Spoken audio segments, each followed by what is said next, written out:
ఏ మచ్చా 100 రూపాయలు ఉంటాయి రా, పోయి పెట్రోల్ పెట్టించుకుంటా. పెట్రోల్ లేదు. ఇస్తా ఉండు. థ్యాంక్స్ రా. రే ఎవడు రా వాడు, పెట్రోల్ కొట్టించుకునే డబ్బులు లేవా? బాగుంది ఫ్రెండ్షిప్ ఏందిరా నీకు? బా ఇట్లా నా కొడుకులు ఉంటారా? థూ. రే మీకెందుకు వదిలేయండి రా. రే మచ్చా ఇప్పుడే 30,000 శాలరీ పడిందిరా. నా శాలరీ కూడా రాత్రి పడిందిరా. రే అయితే 2 days ట్రిప్ పోదామా? సరేరా. రే మచ్చా చెప్పురా. అరే మా నాన్న హాస్పిటల్లో జాయిన్ చేశారు, ఒక 10,000 ఇస్తారా? 1 month లో రిటర్న్ చేస్తారా?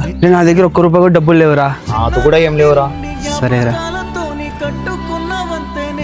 రే టైం లేదు, అర్జెంట్ 100 రూపాయలు ఇరా. ఎందుకు డల్గా ఉన్నావు? నాన్న హాస్పిటల్లో ఉన్నాడు, అర్జెంట్గా 10,000 కావాలా. చాలా మందికి అడిగినా ఎక్కడ అడ్జస్ట్ కాలేదు. ఈ బండి కుదబెట్టి డబ్బులు తీసుకుని ఫస్ట్ నాన్నకి హెల్త్ చెప్పి, సరేనా? పట్టు. డబ్బులుండి కూడా లేవని చెప్పి ఈ కాలంలో బండి తాళం ఇచ్చి తాకట్టు పెట్టుకో అని చెప్పే ఫ్రెండ్ ఉండడం ఒక పెద్ద వరం. ఇలాంటి ఫ్రెండ్ మీ లైఫ్లో కూడా ఉంటే ఈ వీడియో అతనికి ట్యాగ్ చేయండి.